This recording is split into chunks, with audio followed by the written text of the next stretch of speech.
மதுரையில் அரசு உதவி பெறும் பள்ளி மாணவர்கள் 1330 திருக்குறளையும் அதிகாரங்களோடு ஒப்புவித்து அசத்தியுள்ளனர்.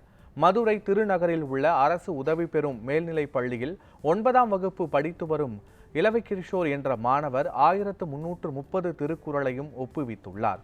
அது மட்டுமின்றி தமிழக அரசால் நடத்தப்பட்ட குரல் திறன் போட்டியிலும் பங்கேற்று வெற்றி பெற்று விருதுகளை பெற்றுள்ளார். விடுமுறை நாட்களில் திருக்குறள் குறித்து விழிப்புணர்வு ஏற்படுத்தி திருக்குறளை படிக்க வைத்த ஆசிரியர் மற்றும் தலைமை ஆசிரியருக்கு மாணவர் இளவக்கிஷோர் நன்றி தெரிவித்தார். 1330 குறளையும் ஒப்புவிக்கிற வரைக்கும் தொடர்ந்து ஸ்டூடெண்ட்ஸை நாங்கள் பின்பற்றிக்கிட்டே இருக்கிறோம். தமிழ்நாடு அரசு ஒவ்வொரு ஆண்டும் வழங்கக்கூடிய திருக்குறள் முற்றோதல் விருது வரைக்கும் என் பள்ளியை கொண்டு போய் நிறுத்தியிருக்குது. அப்படிங்கிறதுல உண்மையிலேயே பெருமையோடு இந்த நேரத்தில் பகிர்ந்துக்கிறேன். 2024-25 கல்வியாண்டில் என் பள்ளியை சேர்ந்த மூமு லக்ஷன் அப்படிங்கிற மாணவரும் தேர்வு செய்யப்பட்டிருக்காங்க. அப்படிங்கிறதுல உண்மையிலே பெருமைக்குரிய விஷயம்.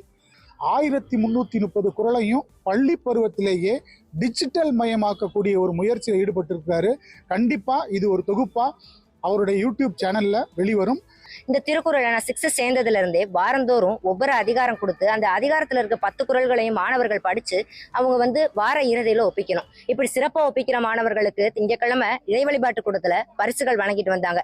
இப்படி நாங்க படிச்சு நாங்க 2 மாணவர்கள் 1330 குறட்பாக்களையுமே 2 மாசத்துல படிச்சு முடிச்சிட்டோம். குறளோட முதல் வார்த்தை சொன்னாலோ இல்ல கடைசி வார்த்தை சொன்னாலோ குறளோட எண்ணிக்கையை சொன்னாலோ அந்த குறளை நாங்க சொல்ற மாதிரி நாங்க அதை பிராக்டிஸ் பண்ணோம். இதுக்கப்புறமா நிறைய மேடைகள்ல இந்த குறளால நாங்க கம்பீரமா நின்றோம்.